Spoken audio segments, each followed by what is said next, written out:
Hello बच्चों, कैसे हैं आप सब? I hope you all are fine. बच्चों, आज हम लोग क्या पढ़ रहे हैं? हमारा सुपरपोजिशन ऑफ वेव चल रहा था लास्ट वीक, अब हम लोग वही कंटिन्यू करेंगे। और कुछ बच्चों के कमेंट्स आए थे, उसका मैं जवाब दे दूं। कुछ बच्चे बोल रहे हैं कि सर लेक्चर्स बहुत लंबे हैं, बहुत ज़्यादा कंटेंट है, इतना कैसे पढ़ेंगे? तो पहली बात मैं आपको क्लियर कर दूँ कि ये क्लासरूम का कंटेंट है, और उससे पहले भी जो आपको लेक्चर्स प्रोवाइड कर रहे थे वो मेरे बच्चों के लिए लेक्चर्स थे। यूट्यूब के बच्चे, आप भी मेरे बच्चे हो, ये जो बच्चे बैठे हैं ये भी मेरे बच्चे हैं। कोई भेदभाव नहीं किया है कंटेंट में मैंने, जो उनको प्रोवाइड किया है मेरे स्टूडेंट्स को वही तुमको प्रोवाइड किया है। तो हम तो क्लासरूम में इतना ही पढ़ाते हैं। अब कहीं पर कुछ थोड़ा कम पढ़ाते हैं तो मुझे नहीं पता, हम तो इतना ही पढ़ाते हैं क्लासरूम में, इतना अच्छा कंटेंट देते हैं। दूसरी बात यह है कि बच्चे कह रहे हैं कि सर बहुत सारा कंटेंट है, कितना पढ़ना है? तो उसका सोल्यूशन ये है कि अभी कुछ टाइम में हम लोग एक कोर्स लॉन्च करेंगे जो कि बहुत ही शॉर्ट में आपकी बोर्ड्स की प्रिपरेशन करा देगा। हर चैप्टर 3 से 4 लेक्चर्स में हम लोग कवर करवा देंगे उसको। तो वो एक पेड कोर्स होगा जो हमारे ऐप पर लॉन्च होगा। तो बच्चे जिनको लग रहा है कि बहुत ज़्यादा कंटेंट है, शॉर्ट में तैयारी करनी है बोर्ड्स की, तो वो बच्चे उसको ज्वाइन कर सकते हैं। वरना जो अच्छा कंटेंट है वो तो हम फ्री में प्रोवाइड कर ही रहे हैं, वो भी बुरा कंटेंट नहीं होगा जो हम लोग प्रोवाइड करने वाले हैं। बस ये है कि बहुत शॉर्ट में होगा और बिल्कुल एग्जाम ओरिएंटेड होगा। एक्स्ट्रा कोई भी इन्फॉर्मेशन लोड नहीं करेंगे उसमें। यहाँ तो एंट्रेंस की भी सारी चीज़ें हम लोग साथ में लेकर के चलते हैं। तो जो कंटेंट हमारे बच्चों के लिए मैंने दिया है वही आप सबके लिए दिया है। तो कोई भेदभाव नहीं किया मैंने कंटेंट के अंदर। तो अगर ज़्यादा कंटेंट है तो हम ज़्यादा ही पढ़ाते हैं ऑफलाइन कोचिंग में, ठीक है? ओके, चलिए आइए। तो हमने अब तक का क्या क्या पढ़ लिया है, आइए मैं आपको बताता हूँ। हमने अब तक पढ़ लिया है, सबसे पहले वेव क्या होती है, वेव पढ़ लिया। फिर क्या पढ़ा बताओ? टाइप्स ऑफ वेव्स पढ़ लिया। उसके बाद क्या पढ़ा, बोलो? टाइप्स ऑफ वेव के बाद क्या पढ़ा था, बोलो भाई? प्रोग्रेसिव वेव के बारे में पढ़ा था, प्रोग्रेसिव वेव की कैरेक्टरिस्टिक एक्सेट्रा एक्सेट्रा। फिर अपन ने इक्वेशन ऑफ क्या लिखा था, इक्वेशन ऑफ SHPW, ये अपन ने लिखा था। सिंपल हार्मोनिक प्रोग्रेसिव वेव का इक्वेशन लिख दिया।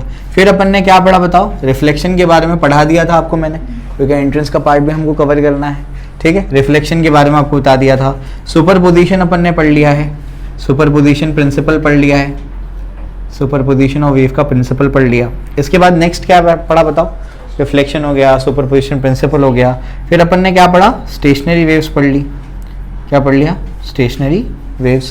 स्टेशनरी वेव्स का इक्वेशन डिराइव कर लिया है ना।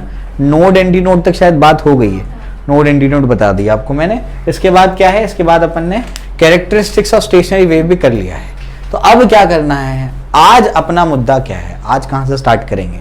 आज अपन डिफरेंस बिटवीन प्रोग्रेसिव वेव और स्टेशनरी वेव, इसके बारे में पढ़ने जा रहे हैं, ठीक है?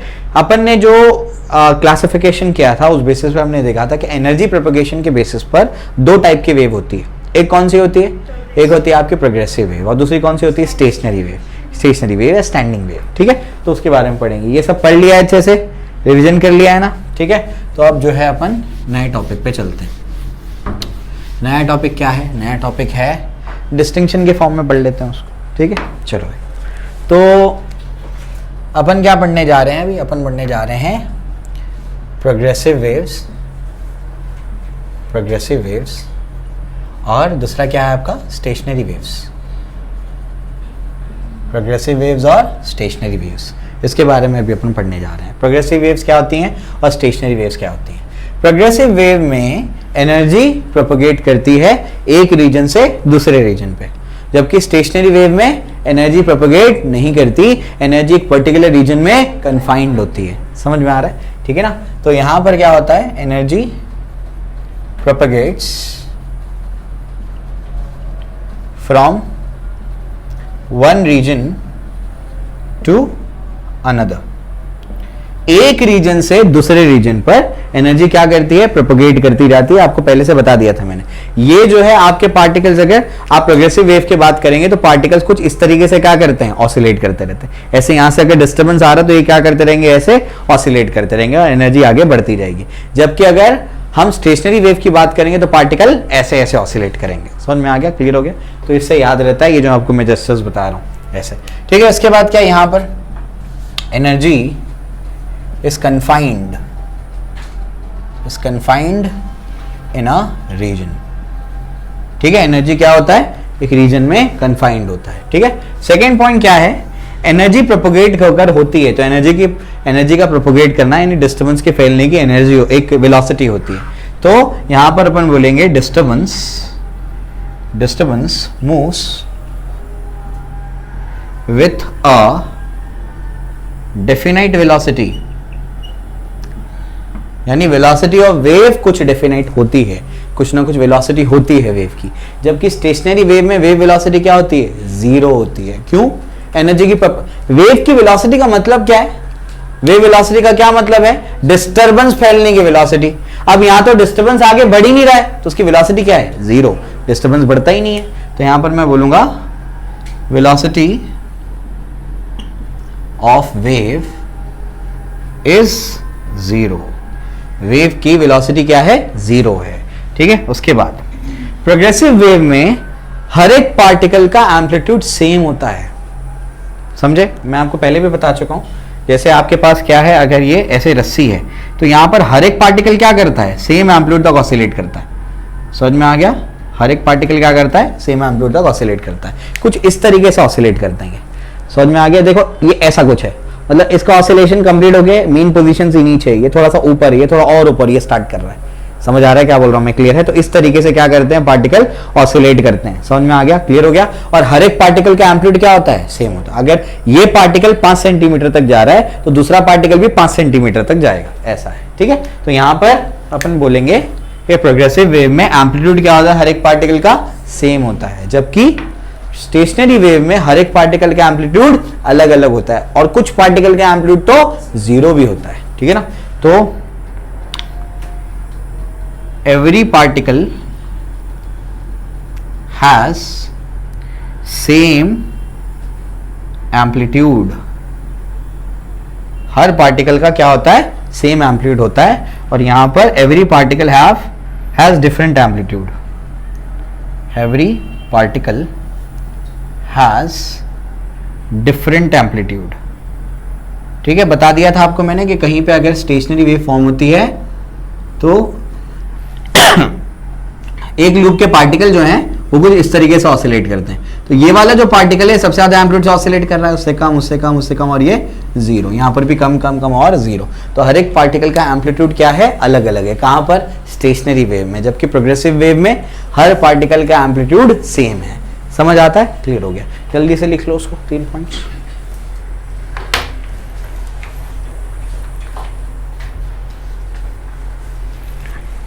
ब्राइटनेस ज्यादा तो नहीं हो रही है? प्रॉपर है।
चलो जल्दी लिखो।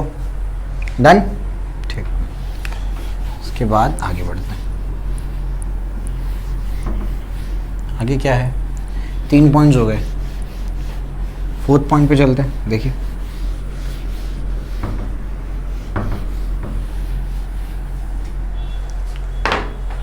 तो 4th पॉइंट क्या कहता है? 4th पॉइंट देखिए, फोर्थ पॉइंट में अपन ये लिख सकते हैं कि यहां पर जो आपके पार्टिकल्स हैं, ये सबके पार्टिकल के पास एनर्जी तो होती है, कहां पर, स्टेशनरी वेव में, लेकिन एनर्जी प्रोपोगेट नहीं करती। और यहां पर हर एक पार्टिकल के पास क्या होती है, एनर्जी भी होती है और क्या होती है, प्रोपोगेट भी करती है। ठीक है, अगर वो पहले पॉइंट में कवर हो गया तो वापस उसको लिखने की जरूरत नहीं है। आगे के पॉइंट्स देखते हैं। आगे के पॉइंट्स क्या हैं? आगे के पॉइंट्स ये हैं कि हम ये बोलते हैं all the particles will never cross main position at the same time। जो पार्टिकल्स होते हैं, जब अपने रस्सी पे क्या कर दिया, ट्रांसवर्स वेव जनरेट किया, प्रोड्यूस किया, तो उससे क्या होगा, सारे पार्टिकल्स जो क्या करेंगे, ऐसे ऐसे ऑसिलेट करेंगे। क्या सब पार्टिकल कभी मेन पोजीशन पे एक साथ आएंगे? नहीं आएंगे, आ ही नहीं सकते। समझ आ रहा है क्या बोल रहा हूं मैं, क्लियर है? तो all the particles will never cross mean position at the same time. ठीक है, जबकि यहां पर all particles in a loop will cross the mean position at the same time. All the particles in loop will cross the mean position at the same time. मतलब क्या, मैंने आपसे क्या बोला, मैंने आपसे कहा कि भाई आपके एक लूप के पार्टिकल्स क्या करते हैं, एक साथ सब ऊपर जाएंगे, एक साथ सब नीचे आएंगे। तो जब ऊपर से नीचे की तरफ आएंगे तो क्या होगा, मीन पोजीशन पे एक साथ रहेंगे। तो यही कहता है, नीचे से ऊपर जाएंगे तब भी मीन पोजीशन पे एक साथ रहेंगे। तो all the particles in loop will cross the mean position at the same time. Clear हो गया? ठीक है, उसके बाद क्या, जब अपन प्रोग्रेसिव वेव की बात करेंगे, प्रोग्रेसिव वेव की जब भी बात करें तो एक एंड पे रस्सी बंधी हुई है और यहां से वेव जनरेटेड है, ये इमेजिन करो। और जब स्टेशनरी वेव की बात कर रहे हैं तो दोनों एंड से क्या है, रस्सी बंधी हुई है और वहां पर लूप्स बन रहे हैं, ये इमेजिन करो। ठीक है, तो जब अपन प्रोग्रेसिव वेव की बात करेंगे तो हर पार्टिकल का उसके एडजेसेंट पार्टिकल से फेस क्या होगा, अलग अलग होगा, क्योंकि दोनों का ऑसिलेशन क्या है, अलग अलग हो रहा है। समझ में आ गया? अलग अलग टाइम पे स्टार्ट हुआ है। ठीक है ना? एडजेसेंट पार्टिकल्स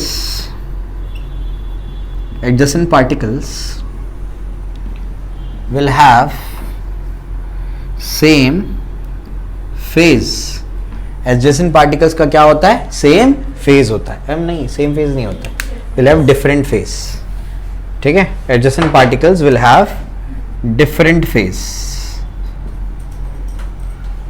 ठीक है, जबकि यहां पर adjacent particle का phase क्या होता है, यानी all the particles in a loop will have same phase। ठीक है, उसको ऐसे लिखो, ऐसे लिखो, all the particles in a loop will have same phase, will have same phase। एक लूप के सब पार्टिकल्स का फेस क्या है, सेम है, क्योंकि ऑसिलेशन क्या है, एक जैसा है। समझ में आया? क्लियर है? तो 5 पॉइंट्स मेरे हिसाब से सफिशिएंट है, और कोई पॉइंट आप ऐड करना चाहते हैं तो कर लीजिएगा। ठीक है, 5 पॉइंट में दिखा दिए मैंने इसमें। चलो भाई,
ठीक है, क्लियर हो गया। चलो, तो यहाँ तक तो हो गया। उसके बाद क्या है नेक्स्ट, अभी जो है अपने को कुछ और बेसिक टर्म समझने हैं। तो प्रोग्रेसिव वेव, स्टेशनरी वेव में डिस्टिंक्शन अपन ने देख लिया।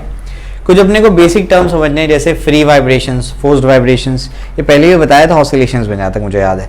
फ्री वाइब्रेशंस क्या होते हैं, फोर्स्ड वाइब्रेशंस क्या होते हैं, और रेजोनेंस क्या होता है। ये चीज़ मैं आपको बता चुका हूँ ऑसिलेशन में, नहीं अगर कवर हुआ है तो फिर बता देता हूँ। ठीक है, चलिए आइए। तो अभी क्या है, अभी है आपका free vibrations, forced vibrations and resonance. ठीक है, चलो, free vibrations, forced vibrations and resonance. ठीक है, इसको समझते हैं, फिर मैं आपको हार्मोनिक्स एंड ओवरटोन समझाऊंगा। ठीक है, क्लियर हो गया। चलिए भाई, तो इससे पहले, इसको समझने से पहले इसको हम लोग समझते हैं नेचुरल फ्रीक्वेंसी क्या होती है। नेचुरल फ्रीक्वेंसी, हर ऑब्जेक्ट की एक नेचुरल फ्रीक्वेंसी होती है। नेचुरल फ्रीक्वेंसी मतलब क्या, अगर वो ऑब्जेक्ट को अपन थोड़ा सा भी हिट कर देंगे या थोड़ा सा भी डिस्टर्ब कर देंगे तो जो फ्रीक्वेंसी से वो वाइब्रेट होने की कोशिश करता है, टेंड करता है वाइब्रेट होने के लिए, वो उसकी नेचुरल फ्रीक्वेंसी है। एग्जाम्पल के तौर पे मैं क्या करता हूं, एक पेंडुलम ले लेता हूं और उसमें मैंने क्या कर दिया, बॉब को थोड़ा सा हिट किया और फिर हट गया। मैं हिट करने के बाद में क्या हो गया, हट गया। अब ये क्या करेगा, ये अपना ऑसिलेट करेगा। क्या करेगा अपना, ये ऑसिलेट करेगा। समझ में आ गया। अब ये अपने कोई नेचुरल फ्रीक्वेंसी से ऑसिलेट करेगा, मतलब क्या, मान लो ये जो सिंपल पेंडुलम है, इसके ऑसिलेशन की जो फ्रीक्वेंसी है, नेचुरल फ्रीक्वेंसी, वो 5 हर्ट्ज है। कितनी है, 5 हर्ट्ज। मतलब ये अपने आप क्या करता है, 5 हर्ट्ज से ऑसिलेट करने की कोशिश करता है अपने आप। समझ आ गया। कोई और मैंने क्या कर दिया, कोई और मैंने पेंडुलम ले लिया। समझ आ रहा है क्या बोल रहा हूं, कोई और पेंडुलम अगर मैं ले लेता हूं, तो दूसरा पेंडुलम ले लिया, इसको मैंने थोड़ा सा हिट किया। अब ये जो ऑसिलेट कर रहा है ना, इसके ऑसिलेट करने की जो फ्रीक्वेंसी आ रही है अपने आप क्या है, 10 हर्ट्ज। मान लो अपने आप क्या है, 10 हर्ट्ज उसकी फ्रीक्वेंसी है। बात समझ में आ रही है। यानी हर ऑब्जेक्ट का क्या होता है, एक नेचुरल फ्रीक्वेंसी होती है। वो अपने आप उस फ्रीक्वेंसी से क्या करना चाहता है, ऑसिलेट करना चाहता है। जैसे यहां पर ये पोडियम रखा है, मैंने उसको थोड़ा सा हिट किया, सुना, आपको आवाज सुनाई दी। आवाज क्यों सुनाई दी, वाइब्रेशंस हो रहे होंगे। तो ये वाइब्रेशंस क्यों हो रहे हैं, क्योंकि इसको अपन ने डिस्टर्ब कर दिया। तो ये डिस्टर्ब करने के बाद अपने आप जो फ्रीक्वेंसी से वाइब्रेट करने की कोशिश करेगा, उसको क्या बोलेंगे, वो उसकी नेचुरल फ्रीक्वेंसी है। समझ आ गया। तो हर ऑब्जेक्ट की जिसमें से साउंड निकलता है, हर ऑब्जेक्ट की जिसमें से साउंड निकलता है, उसके वाइब्रेट करने की एक फ्रीक्वेंसी होती है, नेचुरल फ्रीक्वेंसी होती है। वो अपने आप क्या करता है, टेंड करता है वो फ्रीक्वेंसी से ऑसिलेट करने के लिए।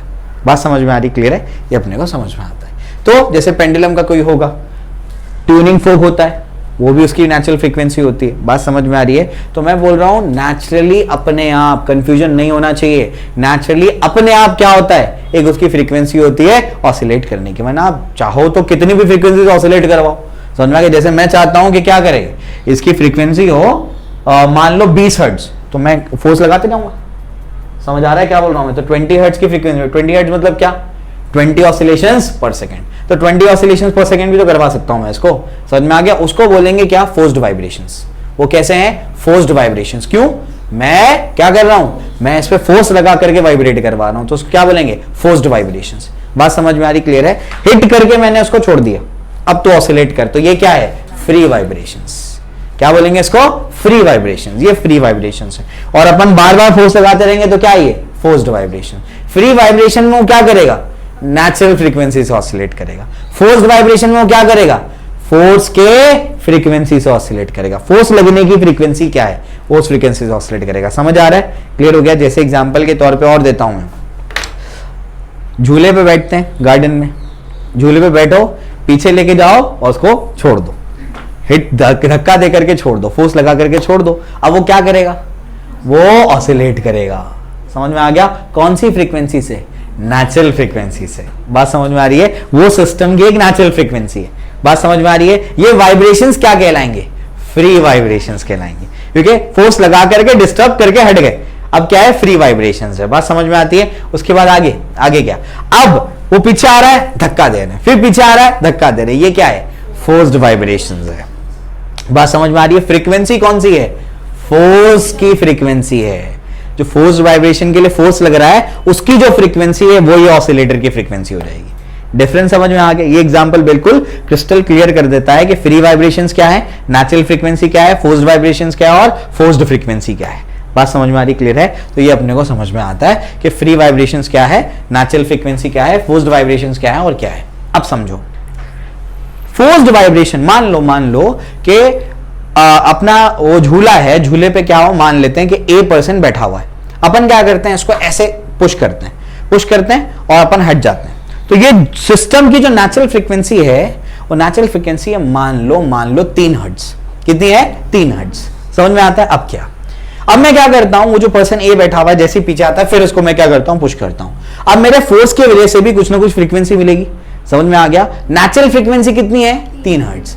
मेरे फोर्स की वजह से भी उसको क्या मिल रही है, मान लेते हैं 3 हर्ट्ज।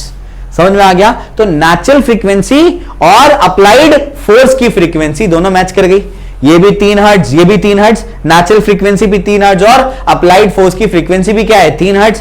अगर नेचुरल फ्रीक्वेंसी और अप्लाइड फोर्स की फ्रीक्वेंसी मैच कर जाएगी तब अपन बोलेंगे रेजोनेंस हो रहा है। तब क्या बोलेंगे? रेजोनेंस हो रहा है। जब रेजोनेंस होता है तो पता है क्या होता है? रेजोनेंस जब होता है तब और जो आपका पार्टिकल है, जो आपका सिस्टम है, वो मैक्सिमम एम्पलीट्यूड से ऑसिलेट करना शुरू कर देता है। समझ आ रहा है क्या बोल रहा हूं? उसका एम्पलीट्यूड क्या हो जाएगा? मैक्सिमम हो जाएगा। बात समझ में आ रही? क्लियर है? एग्जाम्पल के तौर पे वो मूवी वगैरह में नहीं, वो एक नीचे नदी है और एक ब्रिज है, लकड़ी का पुल, समझ में आ गया, उसके ऊपर से जाने का रहता है और वो झूलता रहता है। समझ में आ गया? हीरो हीरोइन चल रहे हैं, पीछे गुड्डा आ रहा है ना, ऐसी कुछ होता है। तो बेसिकली होता क्या, समझाता हूं। होता यह है कि वो बेसिकली एक ऑसिलेटर के जैसा काम करता है। जो ब्रिज होता है वो ऑसिलेटर के जैसा काम करता है। तो ब्रिज का भी कुछ ना कुछ क्या होगा, नेचुरल फ्रीक्वेंसी होगी। समझ में आ गया? ठीक है ना? अब क्या, अब अगर उस पर भागा जाए तो भागेंगे तो क्या होगा, अप्लाइड फोर्स की एक फ्रीक्वेंसी होगी और उसकी एक नेचुरल फ्रीक्वेंसी होगी। तो अगर उस पर भागा जाए तो अप्लाइड फोर्स की फ्रीक्वेंसी, पैर से जो लग रहा है, अप्लाइड फोर्स की फ्रीक्वेंसी और ब्रिज की नेचुरल फ्रीक्वेंसी अगर मैच कर जाए तो क्या होगा, रेजोनेंस होगा। रेजोनेंस मतलब क्या, वो क्या करेगा, मैक्सिमम एम्पलीट्यूड से क्या करेगा, ऑसिलेट करेगा। मतलब ये पूरा झूला बन जाएगा वो। समझ में आ गया? तो पुल के टूटने के चांसेस ज्यादा हो जाएंगे। समझ में आ गया? इसी वजह से सोल्जर्स वगैरह जब मार्च करते हैं ना तो बोलते हैं कि रुक रुक के चलो, भागो मत। भागेंगे तो बताओ क्या होता है, क्या हो जाएगा, अप्लाइड फोर्स की फ्रीक्वेंसी और नेचुरल फ्रीक्वेंसी अगर मैच कर जाए तो क्या करेगा, वो बहुत जोर से ऑसिलेट करना शुरू कर देगा, ज्यादा एम्पलीट्यूड से, तो उसके टूटने के चांसेस बढ़ जाएंगे। समझ आया? क्लियर है? तो ये फंडा है इसके पीछे का। क्लियर है? जबकि ऑसिलेशन में पढ़ाया जाता था, उसको यहाँ ले आए लोग। ठीक है, मतलब समझ में आ गया। डेफिनेशंस लिख सकते हो टेक्स्ट बुक से, तो डेफिनेशंस नहीं लिखाता हूँ उसके, मैं टेक्स्ट बुक से रीड कर लेना उसको। ठीक है, तो अब फ्री वाइब्रेशंस क्या हो गए, फोर्स वाइब्रेशंस क्या हो गए, रेजोनेंस क्या हो गया, नेचुरल फ्रीक्वेंसी क्या हो गया, समझा दिया आपको मैं। ठीक है, क्लियर हो गया। एग्जाम्पल्स और डेफिनेशंस वगैरह जो है टेक्स्ट बुक से याद कर लेना। एग्जाम्पल बस याद रखना जो मैंने बताया है, उससे पूरा क्रिस्टल क्लियर हो जाता है ये। ठीक है, क्लियर हो गया? चलो भाई, ये भी आपको बता दिया मैंने। तो नेचुरल फ्रीक्वेंसी क्या है, एक अपने आप वाइब्रेट करने की फ्रीक्वेंसी जो वो बॉडी टेंड करती है अपने आप से, हम लगा रहे वो नहीं, वो अपने आप से टेंड करती है। बिल्डिंग की भी एक नेचुरल फ्रीक्वेंसी होती है, एक नहीं कई सारी नेचुरल फ्रीक्वेंसी थी एक्चुअली। मतलब क्या, बिल्डिंग ऐसे ऐसे भी वाइब्रेट कर सकती है, ऐसे ऐसे भी वाइब्रेट कर सकती है। समझ आ रहा है? ऐसे ऐसे वाइब्रेट करने वाली फ्रीक्वेंसी होती है, हर एक उसकी नेचुरल फ्रीक्वेंसी होती है। अगर हवा की फ्रीक्वेंसी और उसकी ये वाली नेचुरल फ्रीक्वेंसी क्या हो जाए, मैच कर जाए, तो बहुत जोर से ऑसिलेट करना शुरू कर देगी बिल्डिंग। समझ आ गया? बिल्डिंग की भी क्या होती है, एक नेचुरल फ्रीक्वेंसी होती है। हर ऑब्जेक्ट की क्या होती है, एक नेचुरल फ्रीक्वेंसी होती है जो वाइब्रेट करने की कैपेबल है। समझ में आया? क्लियर हो गया? चलो भाई, तो यहां तक तो बात समझ में आ गई, कोई दिक्कत नहीं। तो ये तो आपको मैंने बता दिया। आगे बढ़ते हैं। आगे क्या है, अब मैं आपको दो ऐसे टर्म्स बताने जा रहा हूं जो बहुत ज्यादा कंफ्यूजन क्रिएट करते हैं, हार्मोनिक्स और ओवरटोन्स। बच्चा कंफ्यूज रहता है इसके अंदर, क्या होता है हार्मोनिक, क्या होता है ओवरटोन। मैं आपको समझाने की कोशिश करता हूं, क्लियर हो जाएगा। आप बस ध्यान दीजिए, इंशाल्लाह सब क्लियर हो जाएगा आपको। तो हार्मोनिक्स एंड ओवरटोन्स क्या होते हैं। कोई भी म्यूजिकल इंस्ट्रूमेंट, उसमें से क्या होता है, ऑब्वियसली म्यूजिकल इंस्ट्रूमेंट तो म्यूजिक निकलेगा, साउंड निकलेगा। तो म्यूजिकल इंस्ट्रूमेंट आपको सीधा सीधा गिटार या सितार नहीं पकड़ा देंगे। आपको क्या करेंगे, आपको एक ऐसे बोलेंगे कि ये एक रिजिड एंड है, इसमें एक रस्सी मैंने लगा दी और मैं क्या कर दूंगा, इस रस्सी को प्लग करूंगा।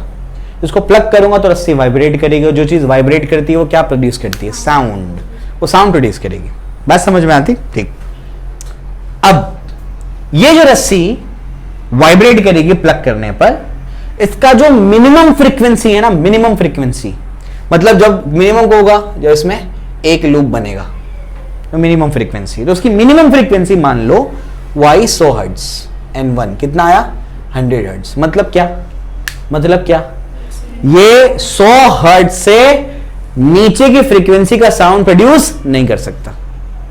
समझ आ रहा है? ये मिनिमम कितनी फ्रीक्वेंसी का साउंड प्रोड्यूस करेगा 100 हर्ट्ज मान लिया मैंने। ये बात समझ में आ रही, सबको क्लियर है? तो मिनिमम कितनी फ्रीक्वेंसी का साउंड प्रोड्यूस करेगा 100 हर्ट्ज, 100 हर्ट्ज की फ्रीक्वेंसी का साउंड प्रोड्यूस करेगा मिनिमम, उससे नीचे नहीं जा सकता, क्योंकि एक लूप कब बन रहा था जब 100 हर्ट्ज की फ्रीक्वेंसी का साउंड निकल रहा था। ये मुझे समझ में आ गया, क्लियर होता है? ठीक है। जो मिनिमम फ्रीक्वेंसी होती है ना, जो एक इंस्ट्रूमेंट प्रोड्यूस करता है, उसको बोलते हैं फंडामेंटल फ्रीक्वेंसी। क्या बोलते हैं इसको? Fundamental frequency. तो ये इसका फंडामेंटल फ्रीक्वेंसी है। ठीक, क्लियर हुआ? अब क्या, ये जो फंडामेंटल फ्रीक्वेंसी है, ये 1 टाइम्स मैं ऐसे करता हूं, मैं 2 टाइम्स क्या करता हूं 100 कर देता हूं। मैं क्या करता हूं 2 टाइम्स 100, तो कितना हो जाएगा बताओ जरा 200 हर्ट्ज। तो उसको मैं 2n1 भी तो लिख सकता हूं, 2 इंटू n1 क्या है 100 है, तो 2n1 हो गया। फिर 3n1 अगर मैं करूंगा तो क्या होगा 3 टाइम्स 100 कितना होगा 300 हर्ट्ज।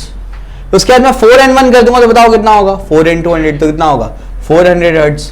उसके बाद अगर मैं 5n1 कर दूंगा तो बताओ कितना होगा 5 इंटू 100 मतलब क्या होगा 500 हर्ट्ज। कुछ समझ आ रहा है क्या बोल रहा हूं मैं? क्लियर है? तो यहां पर ये मेरी फंडामेंटल फ्रीक्वेंसी है, ये मेरी फंडामेंटल फ्रीक्वेंसी है। क्यों? क्योंकि मिनिमम फ्रीक्वेंसी क्या है 100 हर्ट्ज है ये इंस्ट्रूमेंट की। ठीक, अब मैंने उसके इंटीग्रल मल्टीपल लिए, इंटीजर से मल्टीप्लाई कर करके मल्टीपल्स लिए, तो इंटीग्रल मल्टीपल मुझे क्या मिला 100 से 200 300 400 500 600 ऐसे मुझे मिला। समझ में आता है? ये जो इसके इंटीग्रल मल्टीपल्स है 1 टाइम्स हो 2 टाइम्स हो 3 टाइम्स हो, किसका इंटीग्रल मल्टीपल? फंडामेंटल फ्रीक्वेंसी का इंटीग्रल मल्टीपल। ये जो है ना 2n1 3n1 4n1 1n1 5n1 या जितना भी टाइम्स n1 आएगा, इनको कहा जाता है हार्मोनिक्स। इनको क्या बोलते हैं? हार्मोनिक्स। समझ आ रहा है क्या बोल रहा हूं मैं? कोई भी म्यूजिकल इंस्ट्रूमेंट का एक मिनिमम फ्रीक्वेंसी होता है, मिनिमम फ्रीक्वेंसी का जो साउंड इमिट करेगा वो उसका क्या है? Fundamental frequency. फंडामेंटल फ्रीक्वेंसी का इंटीग्रल मल्टीपल क्या कहलाएगा? हार्मोनिक्स कहलाएगा। समझ में आता है? फंडामेंटल प्रिंसिपल, फंडामेंटल फ्रीक्वेंसी का इंटीग्रल मल्टीपल क्या कहलाएगा? हार्मोनिक्स कहलाएगा। तो हार्मोनिक्स क्या है? Integral multiple of fundamental frequency. बोलो मेरे साथ में, हार्मोनिक्स क्या है? Integral multiples of fundamental frequency. Fundamental frequency के इंटीग्रल मल्टीपल क्या कहलाते हैं? हार्मोनिक्स कहलाते हैं। समझ में आया? क्लियर है? तो हमारा ये छोटा सा डिवाइस है, इससे मिनिमम फ्रीक्वेंसी 100 हर्ट्ज निकल रही है, उसके इंटीग्रल मल्टीपल मैंने निकाले और ये सब के सब क्या है? हार्मोनिक्स। ये फर्स्ट हार्मोनिक, ये सेकंड हार्मोनिक, ये third harmonic, fourth harmonic, fifth harmonic, ऐसा है। बात समझ में आ गई? क्लियर है? अब क्या, अब जो है ध्यान से सुनना, यही अपना इंस्ट्रूमेंट है, इसको अपन क्या करते हैं अलग अलग क्या करते हैं प्लग करते हैं। यहां सेंटर में प्लग किया तो एक लूप बनाया, फिर उसके बाद क्या कर दिया अलग अलग पॉइंट पे प्लग किया तो 2 लूप 3 लूप ऐसे बनेंगे उसमें। ठीक है, तो ऐसे मैंने क्या कर दिया, उसको 5 सेकंड तक प्लग करते गया, 5 सेकंड तक अलग अलग पॉइंट्स पे प्लग किया मैंने, तो उससे साउंड निकला। 5 सेकंड तक साउंड निकला, ध्यान से सुनो, 5 सेकंड तक क्या निकला? साउंड निकला। वो साउंड मैंने रिकॉर्ड कर लिया, साउंड मैंने क्या कर लिया? रिकॉर्ड कर लिया। अब मुझे बताओ कि जब मैं बोलता हूं तो मैं क्या एक ही फ्रीक्वेंसी पे बोलते जाता हूं? नहीं, फ्रीक्वेंसी कम ज्यादा होती है। कभी आवाज भारी हो गई, कभी आवाज पतली हो गई, है ना? आवाज पतली है तो फ्रीक्वेंसी ज्यादा है, आवाज भारी है तो फ्रीक्वेंसी कम है। समझ आ रहा है? तो फ्रीक्वेंसी क्या होती है? कम ज्यादा होती है। बिल्कुल वैसे ही इसमें भी अलग अलग पॉइंट पे प्लग करके मैंने साउंड निकाला, 5 सेकंड तक साउंड निकाला, तो क्या एक ही फ्रीक्वेंसी का साउंड निकला? नहीं, अलग अलग फ्रीक्वेंसी के साउंड निकले। समझ आ गया? अब मैं आपसे बोलता हूं कि वो जो 5 सेकंड में जो इसमें से साउंड निकला है, वो 5 सेकंड के साउंड में इनमें से कौन कौन सी फ्रीक्वेंसी प्रेजेंट है? कौन कौन सी? सब तो नहीं होगी, डेफिनेटली सब तो नहीं होगी। ये तो बस मैंने इंटीग्रल मल्टीपल लिख दिए है ना, सब तो नहीं होगी, ऐसे ही होगा। तो मान लेते हैं कि जब मैंने चेक किया तो अपने को पता लगा कि इसमें 300 हर्ट्ज की फ्रीक्वेंसी का साउंड निकला, इसमें यहां पर 6 मान लो 700 हर्ट्ज की फ्रीक्वेंसी का साउंड निकला, और 900 हर्ट्ज की फ्रीक्वेंसी का मान लो साउंड निकला। समझ में आ गया? क्लियर हो गया? तो जो 300 हर्ट्ज 700 हर्ट्ज और 900 हर्ट्ज है, इनको बोलेंगे ओवरटोन्स। क्या बोलेंगे इनको? ओवरटोन्स। ओवरटोन्स वो हार्मोनिक्स होते हैं जो एक्चुअली साउंड में प्रेजेंट होते हैं। ओवरटोन्स वो हार्मोनिक्स होते हैं जो एक्चुअली साउंड में प्रेजेंट होते हैं। तो साउंड जब निकला तो उसमें सारे हार्मोनिक्स प्रेजेंट है क्या? नहीं। उनमें कौन कौन सा हार्मोनिक प्रेजेंट था? Third harmonic, seventh harmonic, ninth harmonic. समझ में आ रहा है? तो ये थर्ड हार्मोनिक, सेवेंथ हार्मोनिक और नाइन्थ हार्मोनिक क्या है? ओवरटोन्स हैं। और इनका अपन नाम रखेंगे, सबसे पहला कौन सी फ्रीक्वेंसी है? यही बाहर निकली, तो इसको बोलेंगे फर्स्ट ओवरटोन। इसको क्या बोलेंगे? First overtone. इसको क्या बोलेंगे? Second overtone. इसको क्या बोलेंगे? Third overtone. समझ आ रहा है? क्लियर हुआ? कोई कंफ्यूजन नहीं रहना चाहिए। मैंने सिंपलेस्ट एग्जांपल लेकर के समझाने की कोशिश की है। तो आपके पास क्या है? आपके पास एक, सबसे पहले यहां पर एक रस्सी है जो दोनों एंड पे बंधी हुई है। समझ में आ गया? वो रस्सी का वो एक इंस्ट्रूमेंट अपने लिए जो क्या करेगा? साउंड प्रोड्यूस करेगा। वो इंस्ट्रूमेंट का एक मिनिमम फ्रीक्वेंसी होगा जिसको अपन क्या बोलेंगे? Fundamental frequency. ऐसे कोई भी इंस्ट्रूमेंट हो सकता है, गिटार हो सकता है, सितार हो सकता है, भोंपू हो सकता है, कुछ भी हो सकता है। समझ में आ रहा है क्या बोल रहा हूं मैं? तो ऐसा कोई भी इंस्ट्रूमेंट हो सकता है जिसका क्या होगा? एक फंडामेंटल फ्रीक्वेंसी होगा। फंडामेंटल फ्रीक्वेंसी का मतलब मिनिमम फ्रीक्वेंसी। अब जो भी वो मिनिमम फ्रीक्वेंसी है उसका आप इंटीग्रल मल्टीपल ले लो, मतलब उसका 2 गुना, 3 गुना, 4 गुना, 5 गुना, 6 गुना एंड सो ऑन। समझ में आ गया? उन सब इंटीग्रल मल्टीपल्स को क्या बोलेंगे? हार्मोनिक्स बोलेंगे। समझ में आ गया? फिर अपन ने क्या कर दिया? बाजा बजाया, 5 सेकंड तक बाजा बजाया। फिर 5 सेकंड के साउंड में अपन ये चेक कर रहे हैं कि इन हार्मोनिक्स में कौन कौन सी फ्रीक्वेंसी प्रेजेंट है। क्या सभी हार्मोनिक प्रेजेंट है? नहीं। जो जो हार्मोनिक प्रेजेंट है उनका क्या बोलेंगे? उनको ओवरटोन्स बोलेंगे। ये ओवरटोन्स है। बात समझ में आ गई? भेजे में घुस जाना चाहिए एकदम। एकदम आसान एग्जांपल से समझाया मैंने, ठीक है ना? तो कौन कौन से हार्मोनिक्स प्रेजेंट है? 300, 700, 900। समझ में आ गया? तो 300 यानी थर्ड हार्मोनिक। वो थर्ड हार्मोनिक अपना आप क्या बन जाएगा? First overtone. समझ में आ गया? अब अगर मान लो कि थर्ड हार्मोनिक की जगह यानी 300 की जगह 200 उसको सुनाई देता, तो ये सेकेंड हार्मोनिक प्रेजेंट था। तो अब सेकेंड हार्मोनिक क्या हो जाएगा? First overtone. और 200 के बाद सीधा 900 आ रहा है, तो ये सेकेंड ओवरटोन। कंफ्यूजन नहीं होना चाहिए बिल्कुल भी। वापस बता रहा हूं मैं आपको, 300, 700, 900 मिला। इस हिसाब से आपने नाम क्या रखा? First overtone, second overtone, third overtone. समझ में आ गया? अब आपको मिल रहा है 200 और 900, तो सेकेंड हार्मोनिक अब क्या बन जाएगा? First overtone. और 900, 200 का सीधा 900 मिल रहा है, तो 900 क्या बन जाएगा? सेकेंड ओवरटोन, जबकि वो नाइन्थ हार्मोनिक है। समझ आ रहा है क्या बोल रहा हूं मैं? क्लियर है? तो ये चीज आपको बताएगा कितना हार्मोनिक है। समझ में आ गया? और जो जो प्रेजेंट है उसके हिसाब से आपको ओवरटोन के नाम रखने। समझ में आया? क्लियर है? जब मैं डेरिवेशंस कराऊंगा, 3 डेरिवेशंस इसमें बहुत इंपॉर्टेंट है। 2 पाइप्स वाले, एक वाइब्रेटिंग स्ट्रिंग वाला। मैं ऐसे ट्रिक आपको बताऊंगा कि आपके बाएं हाथ के खेले हो डेरिवेशंस। 3 में से एक डेरिवेशन पक्का आएगा पेपर में, हर साल आता है। समझ में आया? क्लियर है? बहुत आसानी से आप कर लेंगे, बस आप पहले इस चीज को समझ लो। क्लियर हो गया? समझ में आ गया? तो फंडामेंटल फ्रीक्वेंसी क्या होता है? मिनिमम फ्रीक्वेंसी होती है जो इंस्ट्रूमेंट प्रोड्यूस करेगा। हार्मोनिक्स क्या होते हैं? Integral multiple of fundamental frequency. Overtones क्या होते हैं? Those harmonics which are actually present in the given sound. समझ में आया? क्लियर? लिखो डेफिनेशन। ठीक है, चाहिए तो ये डायग्राम में बना लो, काम आएगा बाद में, भूल जाओगे वरना। ये सब लिख लो जो लिखा है यहां पे मैंने, फिर डेफिनेशंस लिख देता हूं मैं यहां पे।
हो गया।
ठीक है, चलो।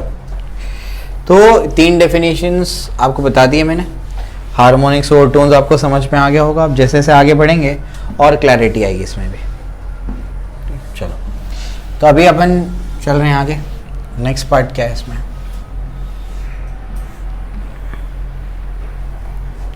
नेक्स्ट पार्ट इसमें आपको भी पढ़ना है ऑर्गन पाइप्स के बारे में। इसके बारे में पढ़ना है, ऑर्गन पाइप्स के बारे में। एंड करेक्शन भी मुझे आपको बताना है। ये पहले ऑर्गन पाइप बताओ, उसके बाद एंड करेक्शन बताओ। ऑर्गन पाइप पहले समझाता हूँ, फिर मैं आपको एंड करेक्शन बताता हूँ। ठीक है, चलो।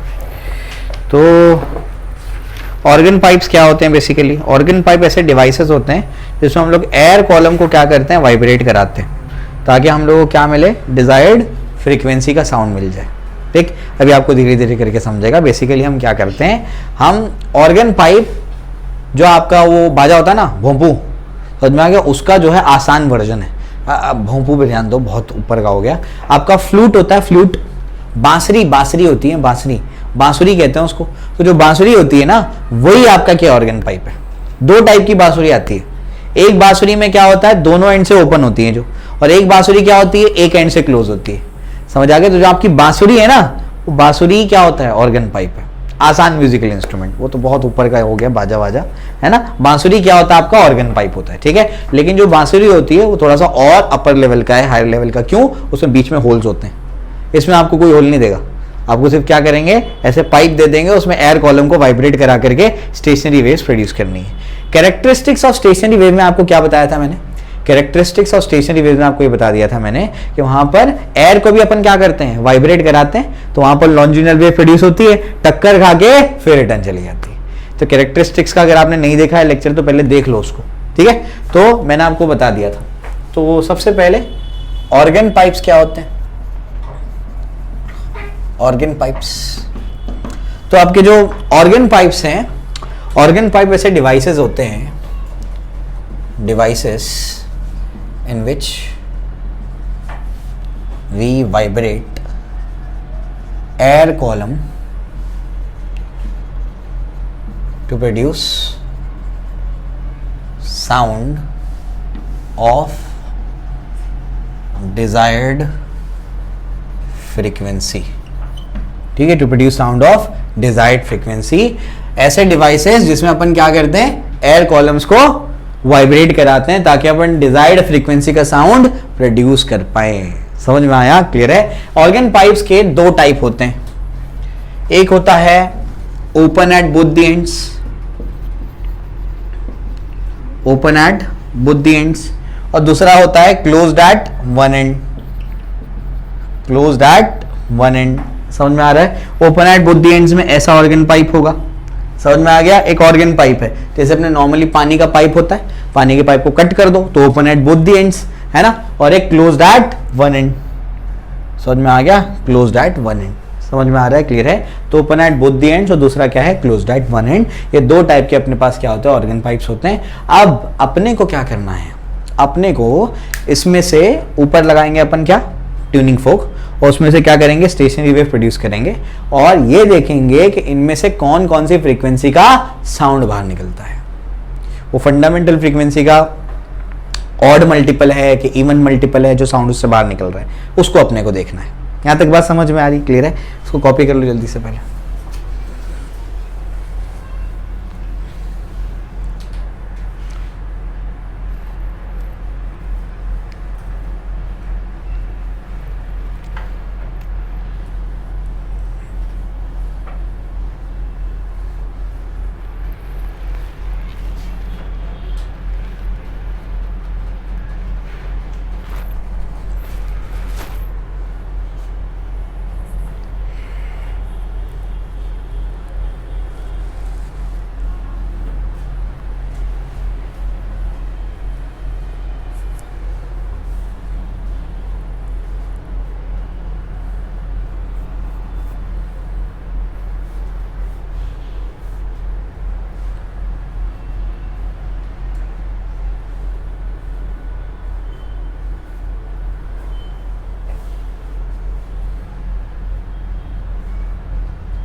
हो गया? क्लियर हो गया? अब क्या, मैं पहले आपको दोनों का मैकेनिज्म समझा देता हूँ, उसके बाद मैं आपको एंड करेक्शन बताता हूँ, फिर इसके डेरिवेशंस पे लेके जाता हूँ। मैकेनिज्म समझाता हूँ मैं क्या है। देखिए मैकेनिज्म, देखिए इसका मैकेनिज्म मतलब बेसिकली मैं समझाना चाहता हूँ कि दोनों में स्टेशनरी वेव्स प्रोड्यूस कैसे होगी, उसको समझना है अपने को। ठीक, तो इसमें तो कोई दिक्कत है ही नहीं। यहाँ से ट्यूनिंग फोक को वाइब्रेट कराया, ट्यूनिंग फोक से साउंड निकला, ये लास्ट टाइम बता दिया था मैंने, पार्टिकल्स वाइब्रेट होंगे, वाइब्रेट होकर के एक वेव कहाँ जाएगी, नीचे के डायरेक्शन में, टक्कर खा के दूसरी वेव इधर आएगी। Two identical waves travelling along the same path but in opposite direction will interfere with each other and form stationery waves. समझ आ रहा है? कोई दिक्कत नहीं है। तो यहां से साउंड निकला, ये यहां पर गया, टक्कर खाया, रिटर्न गया, दोनों एक दूसरे के साथ इंटरफेयर किए, और यहां पर क्या बन गया, यहां पर बन गई स्टेशनरी वेव्स। कोई दिक्कत नहीं, बात समझ में आती है कि यहां पर स्टेशनरी वेव्स बन चुकी हैं। अब जो है यहां तो कोई दिक्कत है ही नहीं, बात समझ में आ गई अपने को। अपन ने अब क्या लिया, अब अपन ने लिया ओपन पाइप। अब यहां पर क्या कर दिया, अब यहां पर अपन ने साउंड को प्रोड्यूस किया, पार्टिकल्स वाइब्रेट करते हुए गए, यानी यहां से वेव आई, डिस्टर्बेंस आगे बढ़ता गया, डिस्टर्बेंस बड़ा बड़ा बड़ा और यहां से बाहर निकल गया, है ना। तो स्टेशनरी वेव तो फॉर्म ही नहीं होगा। यही गलत सोचते हैं बच्चे, समझना है, समझो। ये मीडियम और ये मीडियम अलग अलग है, ये सेम मीडियम नहीं है। एग्जाम्पल देता हूं मैं आपको, समझाता हूं। अगर कोई पार्टिकल को मैं यहां बोलूं कि वाइब्रेट ऑसिलेट करो, तो पार्टिकल ऑसिलेट सिर्फ यहीं तक कर सकता है, उसके ऑसिलेशन का फ्रीडम यहीं तक का है। लेकिन अगर वही पार्टिकल को बोलता हूं यहां ऑसिलेट करो, यहां तक, कहीं तक भी ऑसिलेट कर सकता है वो। समझ आ रहा है क्या बोल रहा हूं मैं, क्लियर है? तो यहां पर दोनों पार्टिकल का फ्रीडम ऑफ मूवमेंट क्या है, अलग अलग है, तो मीडियम अलग अलग है, सेम मीडियम नहीं है। समझ आ रहा है क्या बोल रहा हूं मैं? दोनों पार्टिकल में जो पार्टिकल का फ्रीडम है मूवमेंट का वो अलग अलग है, इस वजह से मीडियम क्या है, अलग अलग है। समझ आ गया? क्योंकि वेव में जो पार्टिकल का मोशन होता है, डिस्टर्बेंस होता है, जिसका ऑसिलेशन होता है, वही तो मैटर करता है। समझ में आ रही क्या बोल रहा हूं मैं, क्या बोल रहा हूं? ठीक है ना, क्लियर हो गया? ठीक है, वो तो ऐसे ऑसिलेट करेगा, ऐसे ऑसिलेट करेगा। मैं आपको बोल रहा हूं कोई भी जनरल पार्टिकल ले लो, मुझे पता था ये सवाल आएगा, वो तो ऐसे ऑसिलेट करने वाला है ना? कोई भी जनरल आप पार्टिकल ले लो, कोई भी पार्टिकल ले लो, उसको मैं बोल रहा हूं ऑसिलेट करो। तो यहां पर ये डायरेक्शन में अगर ऑसिलेट करने की बात आ जाए तो ये डायरेक्शन में ये ऑसिलेट सिर्फ इतना ही कर सकता है, लेकिन ये डायरेक्शन में कितना भी ऑसिलेट वो कर सकता है। समझ आ रहा है क्या बोल रहा हूं मैं? तो यहां पर ऑसिलेट ऐसा करे या ऐसा करे, मुझे ये देखना है कि मीडियम सेम है कि नहीं है, मीडियम अलग अलग है। समझ आ रहा है? क्यों? पार्टिकल के ऑसिलेशन पे रेस्ट्रिक्शन है यहां पे। समझ आ रही बात? ठीक है ना? तो मीडियम क्या है, मीडियम तो अलग अलग है। अगर अलग अलग मीडियम है तो उस दिन मैंने बताया था मोटी रस्सी पतली रस्सी। समझ आ रहा है क्या बोल रहा हूं मैं? एक मीडियम से दूसरे मीडियम पे वेव भेजोगे तो क्या होगा, कुछ पार्ट रिफ्रैक्ट हो जाएगा, कुछ रिफ्लेक्ट हो जाएगा। तो यहां से जब आपका वेव आएगा तो होगा क्या, बेसिकली वो पार्शियल रिफ्रैक्शन होगा और पार्शियल रिफ्लेक्शन हो जाएगा। अब रिफ्लेक्शन हो गया तो क्या हो गया, अपना काम तो बन गया ना। यहां से वेव आई, वहां से वेव गई, स्टेशनरी वेव फॉर्म हो गया। समझ आ गया? तो सबसे पहले तो मैकेनिज्म समझना था, क्लियर हो जाती बात? ठीक है। उसके बाद अब यहां पर आएगी बात एंड करेक्शन की। ऑर्गन पाइप समझ में आया क्या है? क्या है? एक डिवाइस है जिसमें क्या करते हैं, एयर के कॉलम को वाइब्रेट कराते हैं, एयर को वाइब्रेट कराते हैं, ठीक, ताकि अपने को डिजायर्ड फ्रीक्वेंसी का साउंड मिल जाए, ठीक। उसके बाद ऑर्गन पाइप दो टाइप के होते हैं, closed at one and, open at both the ends. दोनों में क्या प्रोड्यूस होंगी, स्टेशनरी वेव्स। क्लियर हो गया? ये बात याद रखना, ये दोनों मीडियम अलग अलग है, ध्यान रखेंगे आप लोग ये, ठीक है। इसके बाद आगे बढ़ते हैं। आगे क्या है, अब समझो। अब बाउंड्री इफेक्ट्स की बात कर रहा हूं मैं, बाउंड्री कंडीशंस की। बाउंड्री कंडीशंस क्या बोलती हैं कि जब ये वेव यहां पर, ये डिस्टर्बेंस यहां तक पहुंचेगा तो यहां का जो पार्टिकल होगा वो तो मूव ही नहीं करेगा। क्यों? अरे यहां पर ये रिजिड एंड है ना, तो ये क्या है, पाइप है, रिजिड एंड है, तो यहां का पार्टिकल मूव नहीं करेगा, तो उसका मतलब क्लोज्ड एंड पे हमेशा क्या बनेगा, नोड बनेगा। और यहां का जो पार्टिकल होगा इसको सबसे ज्यादा क्या होगा, फ्रीडम होगा मूवमेंट का। और जहां पर पार्टिकल को सबसे ज्यादा फ्रीडम होता है मूवमेंट का, उसको क्या बोलते हैं, एंटी नोड बोलते हैं। तो यहां पर डेफिनेटली क्या बनने वाला है, एंटी नोड बनने वाला है। और यहां क्या बनने वाला है, नोड बनने वाला है। ये तो पक्का है कि क्लोज एंड पे नोड बनेगा और फ्री एंड पे क्या बनेगा, ओपन एंड पे क्या बनेगा, एंटी नोड बनेगा। ये तो समझ में आ गया, याद रखना, ये काम आएगा आपको भी, ठीक है। तो यहां तो एंटी नोड बनने वाला है, यहां पर एंटी नोड, यहां पर भी एंटी नोड बनेगा और यहां पर भी एंटी नोड बनेगा। समझ में आ गया? बीच में कहीं नोड बन सकता है, यानी बीच में कोई एक पोजीशन होगी जहां पर पार्टिकल वाइब्रेट करेगा ही नहीं, ऑसिलेट करेगा ही नहीं, ठीक है। यहां तक तो अपने को समझ में आ गया। तो ओपन एंड पे एंटी नोड बनेगा और क्लोज्ड एंड पे हमेशा क्या बनेगा, नोड बनेगा। क्योंकि क्लोज्ड एंड का तो क्या होता है, पार्टिकल मूव ही नहीं करता, तो यहां तो नोड ही बनेगा। और यहां पर पार्टिकल के मूवमेंट पे सबसे ज्यादा फ्रीडम है, कोई बहुत कम रिस्ट्रिक्शन है। समझ में आ रहा है? ठीक है। अब क्या, अब जिसपे कम रिस्ट्रिक्शन है वो क्या करता है, अपनी हदों को पार करता है, बस वही करता है ये पार्टिकल भी। ये पार्टिकल क्या करता है, ये पार्टिकल इसको ऑसिलेट कहां तक करना है, यहां तक ऑसिलेट करना है। एक्चुअली वो यहां तक ऑसिलेट कर सकता है पार्टिकल। समझ आ रहा है क्या बोल रहा हूं मैं? पार्टिकल को ऑसिलेट कहां तक करना है, पार्टिकल को ऐसा और ऐसा ऑसिलेट करना है, इतना ही ऑसिलेट करना है, ये प्लेन तक ऑसिलेट करना है। लेकिन फ्रीडम ज्यादा है तो ये क्या करता है, ऑसिलेट करते करते थोड़ा सा बाहर निकल जाता है। समझ आ रहा है क्या बोल रहा हूं मैं? समझे? तो पार्टिकल ये प्लेन तक ऑसिलेट नहीं करता है, उससे थोड़ा सा बाहर निकल जाता है। तो जो यहां पर अभी आपका एंटीनोड बनेगा, आगे जाके बताऊंगा, वो सिर्फ यहां तक नहीं बनता है, एंटीनोड थोड़ा सा बाहर बनता है। समझ में आ रहा है? तो प्रैक्टिकल कैलकुलेशन में और थ्योरी में अंतर आ जाता है, मतलब दोनों के रिजल्ट्स मैच नहीं करते। तो अपन ने क्या कर दिया, इसका एक तरीका निकाला, एक सोल्यूशन निकाला। कहा गया कि जो लेंथ अपन लेंगे आगे जाकर के, वो लेंथ में अपन क्या करेंगे, ये वाले पार्ट को ऐड नहीं करते, इस वजह से एरर आ रहा है। क्यों? क्योंकि जो एंटी नोड बनेगा वो एंटी नोड थोड़ा सा क्या होगा, पार्टिकल थोड़ा सा वो प्लेन के ऊपर निकल जाता है, क्योंकि फ्रीडम ज्यादा है तो ऊपर निकल जाता है। समझ में आ गया? तो इस वजह से यहां पर क्या हो जाता है, ये थोड़ा सा क्या करेगा, बाहर की तरफ पार्टिकल निकल जाता है अपने प्लेन से। इसी वजह से अपन क्या करते हैं, ये जो टोटल लेंथ होती है ना, उसमें ये वाले एरर को ऐड कर देते हैं। वो उसी को बोलते हैं, एंड का करेक्शन है, एंड में आ रहा है ये, तो इस वजह से इसको क्या बोलते हैं, एंड करेक्शन बोलते हैं। इसको क्या बोलते हैं, इसको एंड करेक्शन। ऐसे ही अपने को ख्वाब में नहीं आया है, अपन ने पहले थ्योरी की, थ्योरीज की समझी, फिर अपन ने इसके प्रैक्टिकल्स किए, फिर दोनों के रिजल्ट मैच नहीं कर रहे थे, फिर अपन ने इसका सोल्यूशन खोजा तो अपने को समझ में आया कि अच्छा ये गड़बड़ हो जाती होगी यहाँ पे, तो फिर क्या करते हैं, ये लेंथ में एंड करेक्शन को ऐड कर देते हैं। समझ में आ गया? तो यहां पर लेंथ में कितना ऐड होगा, L प्लस ई, एक ही ओपन एंड है, यहां कितना ऐड होगा, L प्लस 2E। क्यों? यहां से भी बाहर निकलेगा, यहां से भी बाहर निकलेगा। बात समझ में आ रही, क्लियर है? तो अगर आपको टोटल लेंथ लेना है तो आपको ये कॉलम का लेंथ प्लस ये एंड करेक्शन लेना पड़ेगा। यहां पर कॉलम का लेंथ, ये एंड करेक्शन और ये एंड करेक्शन भी लेना पड़ेगा। समझ में आ गया? एंड करेक्शन का जो वैल्यू होता है वो होता है 0.3D। D क्या है, डायमीटर ऑफ द पाइप। समझ में आ गया? एंड करेक्शन कितना होता है, 0.3D, और D क्या है आपका, डायमीटर ऑफ द पाइप। समझ में आया, क्लियर है? तो इस तरीके से मैंने आपको क्या क्या समझा दिया। ऑर्गन पाइप क्या होता है, दो टाइप के ऑर्गन पाइप क्या होते हैं, दोनों में क्या होंगी, स्टेशनरी वेव फॉर्म होगी। ओपन एंड पे क्या बनेगा, एंटी नोड बनेगा। क्लोज एंड पे क्या बनेगा, नोड बनेगा। ये पक्का है, तयशुदा बात है, याद करना है इसको। उसके बाद जो एंटी नोड जहां पर बनेगा ओपन एंड पे, वहां पर क्या होगा, हाँ थोड़ा सा बाहर की तरफ निकल जाएगा एंटी नोड। समझ में आया, क्लियर? तो अपने को क्या करना पड़ेगा, टोटल लेंथ में एंड करेक्शन को ऐड करना पड़ेगा। जबकि ओपन एंड में क्या करना पड़ेगा, 2E ऐड करना पड़ेगा, और क्लोज एंड में सिर्फ 1E ऐड करना पड़ेगा। E का वैल्यू कितना है, 0.3D। D क्या है, डायमीटर ऑफ द पाइप। समझा, क्लियर है? थ्योरी बुक से लिख लोगे, समझा दिया मैंने सारी चीजें। अब लिखाते बैठूंगा तो आधा घंटा चले जाएगा, वो बुक से लिख लो उसको, ठीक है? समझ लेना, उसको पढ़ लेना।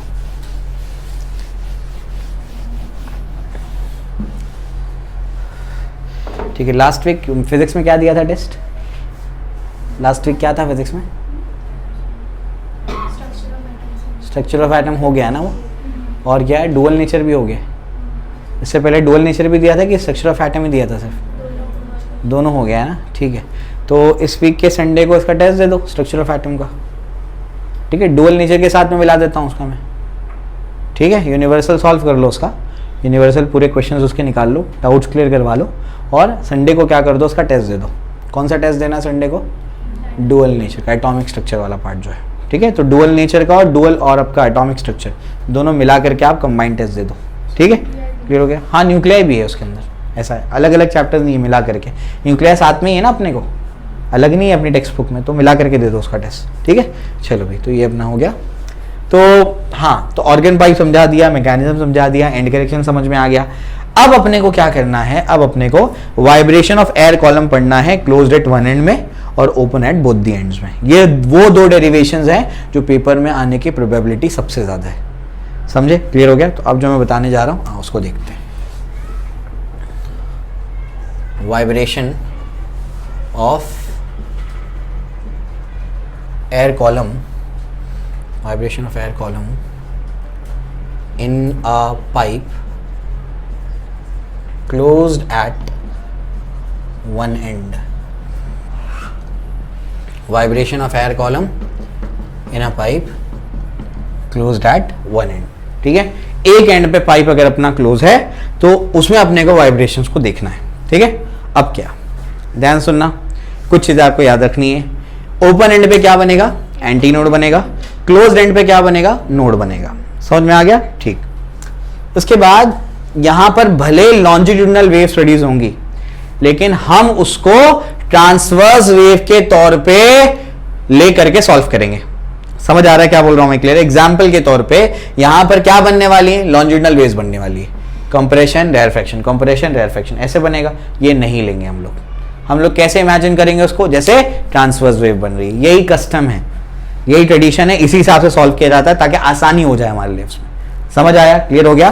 तो अपन क्या करेंगे, अपन इसको भले अपने को पता है कि यहां पर लॉन्जिट्यूडिनल वेव स्टडीज होने वाली हैं, लेकिन अपन क्या करेंगे, ट्रांसवर्स वेव के तौर पे उसको सॉल्व करेंगे, वो मान करके सॉल्व करेंगे। क्लियर हो गया? तो कोई कंफ्यूजन नहीं रहना चाहिए इसमें, ठीक है? मान लेते हैं ऐसे, ठीक। अब क्या, यहां पर इसको याद कैसे करेंगे, इसका ट्रिक क्या है, आसान करने का ट्रिक क्या है। तो याद रखो इसके आसान करने के ट्रिक में एक स्टेटमेंट है, वो स्टेटमेंट है जितना मोड उतना नोड। क्या बोल रहा हूँ, ये सब मेरी बनाई हुई ट्रिक्स हैं जो मैं बताता हूँ क्लासरूम में, कहीं से आई भी नहीं है, मैंने खुद बनाई है ये ट्रिक्स। तो जितना मोड उतना नोड, समझ में आ गया। फर्स्ट मोड तो एक नोड, सेकेंड मोड तो दो नोड, थर्ड मोड तो तीन नोड। समझ आ रहा है क्या बोल रहा हूँ मैं, क्लियर है ना। ठीक है, आपकी बुक में पहला कौन सा लिया है, वही क्लोज्ड पाइप लिया है, तो क्लोज पाइप लेते हैं। तो सबसे पहला इसको बोलेंगे क्या, अपना फर्स्ट मोड। सब कुछ डायग्राम पे डिपेंड करता है भाई, सब कुछ डायग्राम पे, डायग्राम बराबर बनाओगे हो गया काम। फर्स्ट मोड, या इसको कभी कभी फंडामेंटल मोड भी कहते हैं, फंडामेंटल मोड, फर्स्ट मोड या फिर फंडामेंटल मोड। मैंने क्या बोला है, जितना मोड उतना नोड, समझ में आ गया। तो अगर फर्स्ट मोड है तो कितने नोड आएंगे, एक ही नोड आएगा। ठीक है ना, क्लियर हो गया। अब pipe closed at one and है, तो इसमें डायग्राम बनाते हैं। ये क्लोज्ड एट वन एंड है, एक ही नोड बन सकता है क्योंकि फर्स्ट मोड है, और ये तो तय है कि वो नोड कहां बनेगा, क्लोज एंड पे तो नोड ही बनेगा। इसका मतलब यहीं पे नोड बनेगा, ये नोड बनेगा, और कहीं तो नोड बनना नहीं है। तो ये डायग्राम ऐसे बनेगा, ये ऐसे आएगा, समझ में आ गया, क्योंकि और कोई नोड है ही नहीं। तो मैं क्या बोलूंगा, ये डायग्राम कुछ इस तरीके से बनने वाला है। ये क्या चीज है, यहां पर क्या बनेगा, तो एंटी नोड बनेगा, इस वजह से यहां पर एंटी नोड बना। ये वही लूप है, इमेजिन करो, ये लूप बना रहा हूं मैं, समझ आ रहा है क्या बोल रहा हूं मैं, क्या बना रहा हूं मैं। अब ये कितना लूप बनाइए, आधा लूप बनाइए, समझ आ रहा है, क्योंकि मुझे ओपन एंड पे क्या बनाना था, एंटी नोड, बाउंड्री कंडीशन, और क्लोज एंड पे क्या बनाना है, नोड, बाउंड्री कंडीशन। समझ आ रहा है, तो ये एंटी नोड, ये क्या आपका नोड है। ठीक, यहां से यहां तक का जो लेंथ है वो अपन मान लेते हैं स्मॉल एल है, कितना है, स्मॉल एल। समझ में आ गया। अब ये स्मॉल एल जो होगा, आगे जाके करेक्शन करेंगे उसमें, अभी फिलहाल स्मॉल एल। स्मॉल एल जो होगा, एक एंटी नोड और एक नोड के बीच का डिस्टेंस क्या होगा, लैम्बडा बाय 4। समझ में आ गया। तो स्मॉल एल होगा लैम्बडा बाय 4, तो लैम्बडा क्या होगा, लैम्बडा होगा 4l। समझ आ गया। क्यों ना इसको लैम्बडा 1 लिख दे, क्योंकि फर्स्ट मोड है, लैम्बडा 1 लिख देते हैं। आगे बढ़ते हैं। आगे क्या, एक चीज अपने को पता है, v is equals to n lambda होता है ना। वी नो दैट, हमको क्या पता है, हमको पता है v is equals to n lambda, इसी का कंटिन्यूएशन है वो। तो यहाँ पर n1 लैम्बडा 1 लिखते हैं, क्योंकि फर्स्ट मोड है, वेलोसिटी ऑफ साउंड तो बदलने नहीं वाला ना, वो तो वही रहेगा, अलग अलग मोड्स में भी वही रहेगा। ठीक है, तो v is equals to n lambda, तो n1 क्या होगा, v upon lambda 1। v upon lambda 1 क्या है, 4l है। समझ में आ गया। इस l को अपन क्या कर दो, कैपिटल L कर दो, ताकि मैं यहां पर उसको चेंज कर पाऊं प्रॉपर्ली। तो n1 जो आया वो क्या आया, v अपॉन 4l, और ये जो है इसी को अपन बोलेंगे फंडामेंटल फ्रीक्वेंसी। क्या बोलेंगे इसको, फंडामेंटल फ्रीक्वेंसी। समझ में आया क्यों, फर्स्ट मोड की फ्रीक्वेंसी, मिनिमम फ्रीक्वेंसी, उसे क्या बोलेंगे, फंडामेंटल फ्रीक्वेंसी। समझ में आता है, क्लियर हो गया। अब इसको जो है अपन ऐसा भी लिख सकते हैं, n1 v upon 4l plus e। सबको समझा, क्या समझ में आया, एंड करेक्शन ऐड कर दिया। इसकी लेंथ एक्चुअली l है, मैंने क्या कर दिया, l प्लस e मिला करके क्या कर दिया, कैपिटल L लिखा हुआ है। समझ में आ गया। इसकी लेंथ एक्चुअली क्या है, l है, स्मॉल l। समझ में आया, क्लियर है। तो एक्चुअली फंडामेंटल फ्रीक्वेंसी ये है, वो भी वही है, क्योंकि कैपिटल L क्या है, l प्लस e है। समझ आ गया, यही आपका क्या आया, fundamental frequency. First mode complete हो गया, ठीक है, कोई दिक्कत नहीं, सब कुछ डायग्राम पे डिपेंड करता है। चलो अब क्या करेंगे, सेकेंड मोड। ये फंडामेंटल फ्रीक्वेंसी को फर्स्ट हार्मोनिक भी बोल सकते हैं ना, हाँ फर्स्ट हार्मोनिक भी आएगा। क्यों, 1 इंटू n1 है, फंडामेंटल फ्रीक्वेंसी का इंटीग्रल मल्टीग्रल में अगर 1 है तो क्या बोलूंगा मैं, फर्स्ट हार्मोनिक। अब सेकेंड मोड की बात करेंगे, बताओ सेकेंड मोड में क्या होगा, जल्दी बोलो। सबसे पहले close organ pipe. Second mode तो दो नोड, एक नोड तो तय कहां बनेगा, यहीं बनेगा एक नोड। तो दूसरा नोड, यहां तो नोड बन नहीं सकता, ओपन एंड पे तो एंटी नोड ही बनेगा, तो यहां कहीं नोड बनने वाला है दूसरा। ठीक है, अब बना देने का वेव, यहां तो एंटी नोड है, तो यहां तो नोड पे रुकेगा, फिर ये ऐसे जाएगा, ये ऐसे जाएगा। कुछ समझ आया, क्लियर हो गया। अब मुझे बताओ यहां से यहां तक का डिस्टेंस कितना है, लैम्बडा बाय 4, और यहां से यहां तक का डिस्टेंस क्या है, लैम्बडा बाय 2। तो मुझे बताओ L क्या होगा, बताओ क्या होगा, जल्दी बोलो। Lambda by 4 plus lambda by 2। समझ में आया, क्लियर हो गया। तो ये बताओ कितना हो जाएगा, जल्दी बोलो। लैम्बडा बाय, अरे 2 से मल्टीप्लाई 2 से डिवाइड करो, कितना हो जाएगा, 3 लैम्बडा बाय 4। है ना, 2 से मल्टीप्लाई 2 से डिवाइड किया तो कितना हो जाएगा 3 लैम्बडा बाय 4। क्या मैं इसको लैम्बडा 2 लिख दूं क्योंकि सेकेंड मोड था, तो लैम्बडा 2 यहां पर हो जाएगा ये 3 लैम्बडा 2 बाय 4। ठीक है ना, मुझे बताओ लैम्बडा 2 क्या हो जाएगा, देयरफॉर लैम्बडा 2 क्या हो जाएगा 4l by 3। This is lambda 2 4l by 3। समझ में आता है, कोई दिक्कत नहीं है, ये अपना लैम्बडा 2 आ गया। ठीक, अब इसके बाद अपने को निकालना क्या है, देखो लैम्बडा निकालने के बाद क्या निकालते हैं, फ्रीक्वेंसी। फर्स्ट मोड की फ्रीक्वेंसी निकाल लिया, फंडामेंटल। अब सेकंड मोड की फ्रीक्वेंसी निकालेंगे। कैसे निकालेंगे, क्या लगाऊं बताओ, वी नो दैट, क्या बताया, v is equals to n lambda. क्या लिखूं, n2 लैम्बडा 2। n2 बताओ क्या होगा, v upon lambda 2। v upon lambda 2 क्या आया 4l बाई 3, यानी 3v upon 4l, 3v upon 4l। ये v अपॉन 4l क्या होता है, तो n2 इज 3n1। तो सेकेंड मोड में कौन सा हार्मोनिक आ रहा है, थर्ड हार्मोनिक आ रहा है। ये आपको बताएगा कौन सा हार्मोनिक है। और यहां पर थर्ड हार्मोनिक कौन सा ओवरटोन है, फर्स्ट ओवरटोन है। नाम लिखाना सिखाता हूं मैं, ये तो समझ में आ गया कितना हार्मोनिक है, ये तो क्लियर हो गया। थर्ड मोड गुस्से कर सकते हो, ट्राई करो थर्ड मोड, ट्राई करो, प्लस को कॉपी करो। थर्ड मोड तो कितने नोड आएंगे, 3 नोड आएंगे, है ना। हाँ वेरी गुड, फिफ्थ हार्मोनिक आएगा, बहुत अच्छे। थर्ड मोड 3 नोड, एक नोड तो यहां होगा, यहां तो बन नहीं सकता, तो बीच में कोई 2 नोड है, मिलाते जाओ, है।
टाइम क्या हो रहा है,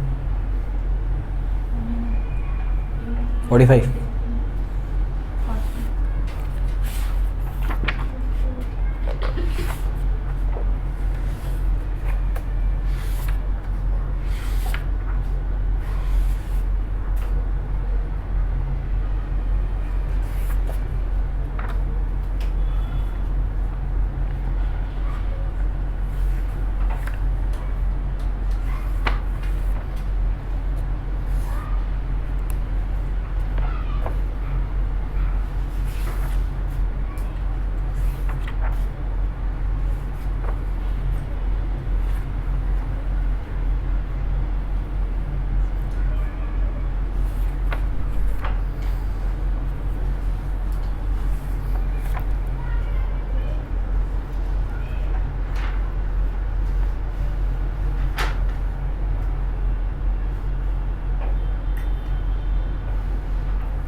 चलो जल्दी करो।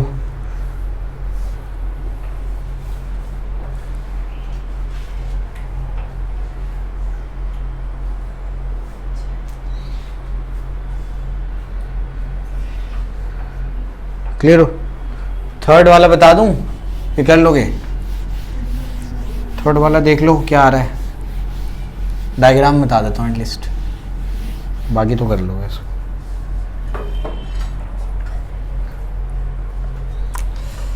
थर्ड मोड, अभी मैं नाम बताता हूँ कैसे लिखना है। थर्ड हार्मोनिक वो आया था। थर्ड मोड में कितने नोड आएंगे? 3 नोड आएंगे, ठीक है। एक नोड तो इधर आएगा डेफिनेटली, 2 नोड को यहाँ बना लो, ठीक है ना। ये तो एंटी नोड ही बनेगा, कोई दिक्कत नहीं है। ये प्रॉपर बनाओ, ऐसा कुछ, ठीक है। उसके बाद ये भी कुछ ऐसा बनेगा, ठीक है। प्रॉपर बना लेना भाई, ठीक है। चलो भाई, तो ये कुछ इस तरीके से बनने वाला है। इसको प्रॉपर लोगे ना तो बन जाएगा।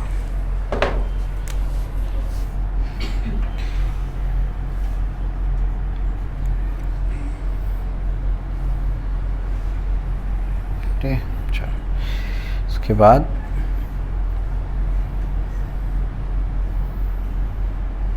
क्या हो गया? 2 नोड हो गए, और फिर तीसरा नोड।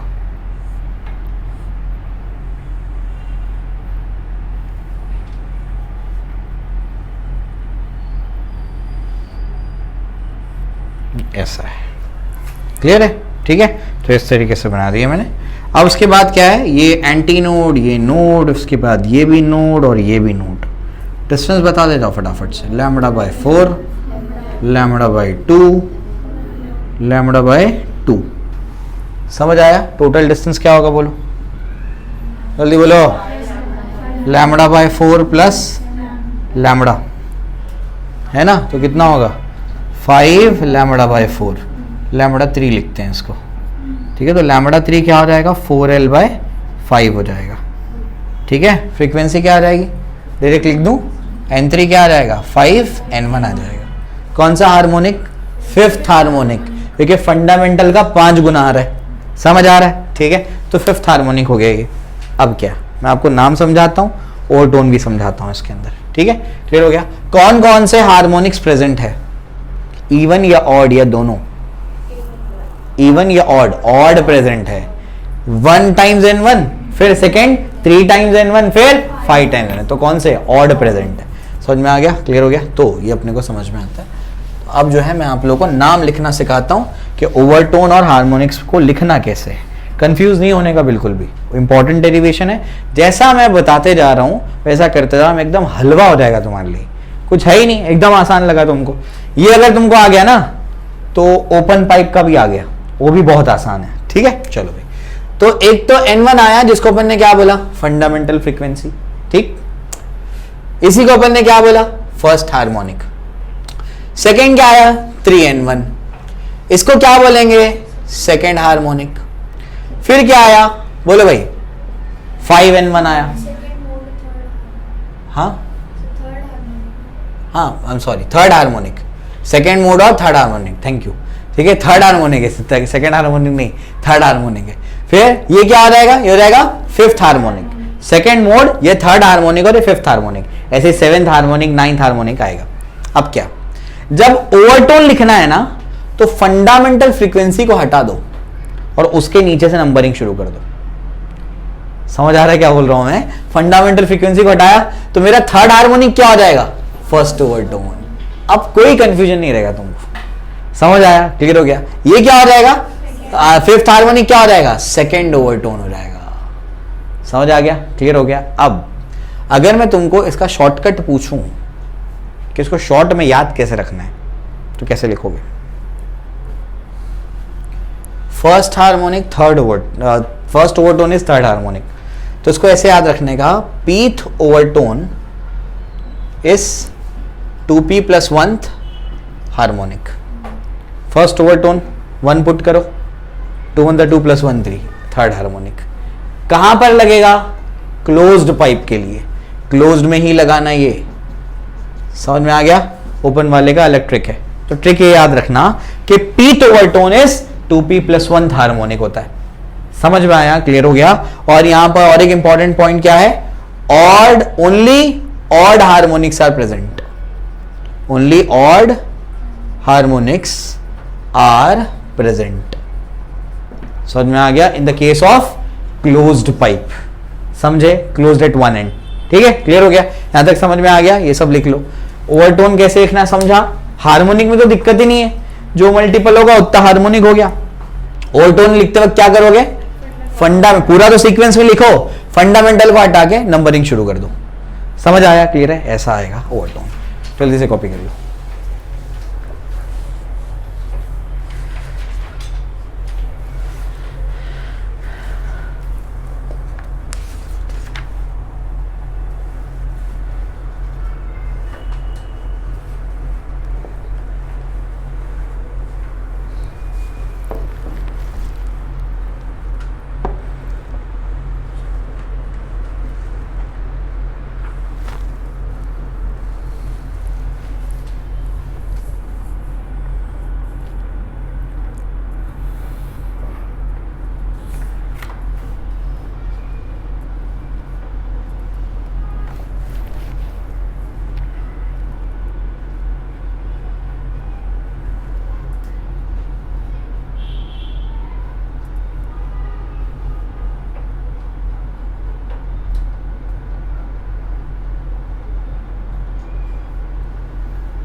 ठीक है, क्लियर हो गया। चलो अब क्या करेंगे, vibration of air column in a pipe open at both the ends. ठीक है, ये अगर समझ में आ गया तो वो भी आपको समझ में आ जाएगा। मैं एक ही बताऊंगा आपको मोड, बाकी आप लोग खुद से करेंगे, पूरा डेरिवेशन खुद से करके बताएंगे मुझे। Air column in a pipe open at both the ends, दोनों एंड्स पे जो ओपन है। ठीक है, चलो तो उसको देखते हैं क्या है ये। तो यहां पर अपने पास अभी सबसे पहले क्या होगा, फर्स्ट मोड होगा। फर्स्ट मोड का दूसरा नाम क्या है, फंडामेंटल मोड भी है, तो ये फर्स्ट मोड होगा। ठीक, मैंने क्या बोला, सेम वही रूल है यहाँ पर, जितना मोड उतना नोड, है ना। तो यहाँ पर फर्स्ट मोड है तो एक ही नोड आएगा। अब यहां और यहां तो नोड बन नहीं सकता, तो नोड कहीं इन बिटवीन बनेगा, यहां समझ में आता है। तो ये ऐसे बनेगा कुछ, समझ में आया, क्लियर हो गया। अब बताओ ये डिस्टेंस क्या है, λ/4, ये डिस्टेंस क्या है, λ/4। समझ में आएगा, λ1 लगा देते हैं। ठीक है, क्लियर हो गया। आगे की कहानी बता दो, लेंथ क्या होगा बोलो जल्दी से, λ/2, λ/4 प्लस λ/2 क्या होगा, 2 टाइम λ/4 मतलब λ/2। λ1 will be 2l, v is equals to n1 λ1, n1 will be v upon λ1 यानी v upon 2l, done. l की जगह क्या लिख सकते हैं, l प्लस 2e, e नहीं 2e, समझे। तो n1 क्या होगा, n1 होगा v upon 2 times l plus 2e। इसको क्या बोलेंगे, फंडामेंटल फ्रीक्वेंसी। तो यही अपनी क्या है, फंडामेंटल फ्रीक्वेंसी। समझ आया, क्लियर है। सेकंड थर्ड मोड कर लेंगे। थर्ड मोड तक समझ में आ जाता है कि कौन कौन से हार्मोनिक प्रेजेंट है, इवन है, ऑड है या दोनों है। ठीक है, ऐसे। तो बाकी तो करके बताओ फटाफट से।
चलो जल्दी करो, बताओ कौन कौन से हार्मोनिक्स प्रेजेंट है, इवन है, ऑड है, कौन कौन से हैं?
सब प्रेजेंट है ना, इवन भी ऑड भी। Very good. सॉल्व करने आ रहे हैं, मैं बताऊं? आ जाएगा ना? Very good.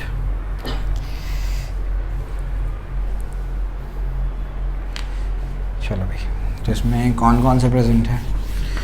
इसमें सब प्रेजेंट है।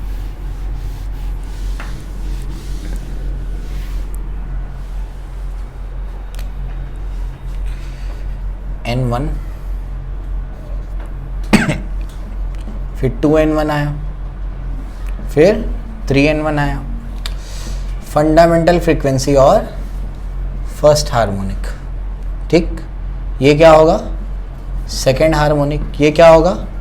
Third harmonic. ओवरटोन्स बताओ, फंडामेंटल को काट दो, ये क्या होगा? First overtone. तो ये केस में second harmonic is first overtone, वो केस में third harmonic was first overtone. समझ में आ गया? ये क्या हो जाएगा? Second overtone. समझ आया? इसीलिए मैंने तकरीबन 10 मिनट तो हार्मोनिक और ओवरटोन समझा है। समझे? यहाँ कंफ्यूजन होगा, यहीं फंसाएगा क्वेश्चन में तुमको। ठीक है, क्लियर हो गया? तो second harmonic first overtone, third harmonic second overtone. ठीक, क्लियर हो गया? इन जनरल ओपन पाइप के लिए बोलो क्या आएगा? Pth overtone is equals to P plus 1th harmonic. समझ आया? Pth overtone is P plus 1th harmonic, first overtone is 1 plus 1 is second harmonic. समझ में आ गया? और क्या लिखोगे? In the case of open pipe all harmonics are present, that is even as well as odd. ठीक है, clear हो गया? ये अपने को समझ में आता है। ठीक है, ये अपन ने कर लिया। अब आखिरी जो पार्ट होगा आज के सेशन का, वो होगा आपका एंड करेक्शन के फॉर्मूलेस।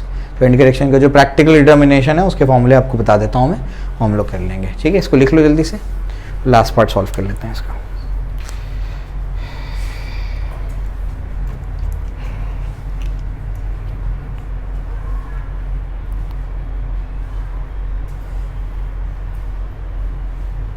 एटॉमिक स्ट्रक्चर में जो पढ़ा है ना, वही है ये एटम्स में। लास्ट ईयर जो न्यूक्लियर केमिस्ट्री पढ़ाया है वही है आपका न्यूक्लियर वाला पार्ट। समझे?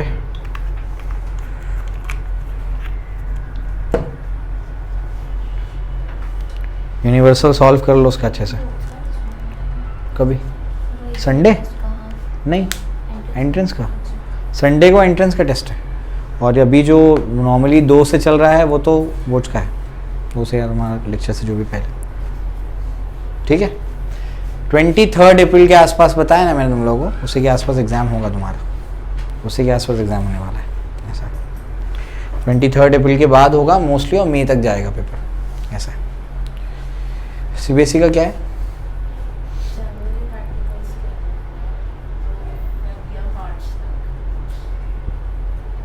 पोस्टपोन होना चाहिए।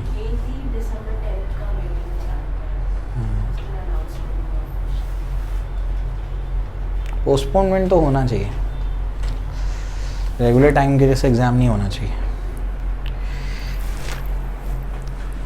महाराष्ट्र में तो ऐसे ही है कि जो आपके एग्जामिनेशंस होंगे टेंटेटिव, मेरा अंदाज़ा मैं आपको बता दूं, पहले भी बता चुका हूं मैं, अप्रैल मई के आसपास आपका बोर्ड्स होगा।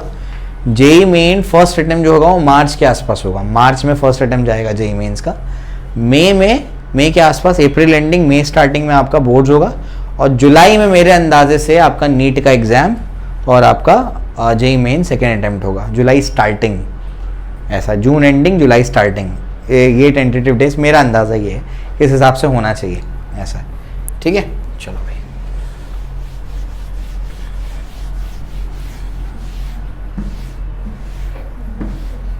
चलो भाई आ जाओ।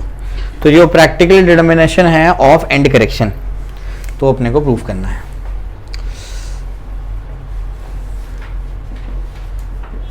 Practical determination of and correction, तो एंड करेक्शन का प्रैक्टिकल डिटर्मिनेशन जो है कैसे निकालेंगे? अपन दो पाइप्स कंसिडर करेंगे अलग अलग लेंथ का, लेकिन डायमीटर सेम होगा, ठीक है। Consider to pipes of same diameter but different lengths. Diameter same होगा लेकिन लेंथ क्या होगा? डिफरेंट होगा, अलग अलग लेंथ होगा, ठीक है। समझते हैं इसको। तो यहाँ पर समझने की कोशिश करिए कि बेसिकली हम लोग क्या करने जा रहे हैं। हम लोग पहले जो है क्लोज्ड पाइप के लिए सॉल्व कर लेंगे। दोनों में कंडीशन सेम है, दोनों में क्या है? अलग अलग लेंथ है, डायमीटर सेम है। फिर अपन ओपन पाइप के लिए सॉल्व कर लेंगे, ठीक है। क्लियर हो गया। अब अपने को क्या पता है, अपन भले दो अलग अलग लेंथ के पाइप ले लें यहाँ पर क्लोज्ड वाले, लेकिन वेलोसिटी ऑफ साउंड तो सेम ही होगा ना। Velocity of sound in close pipe क्या होता है? 4NL होता है। फंडामेंटल फ्रीक्वेंसी, ये भी ट्रिक बता देता हूं मैं। क्लोज्ड पाइप में फंडामेंटल फ्रीक्वेंसी क्या आया? V/4L। और ओपन पाइप में देखो फंडामेंटल क्या आया?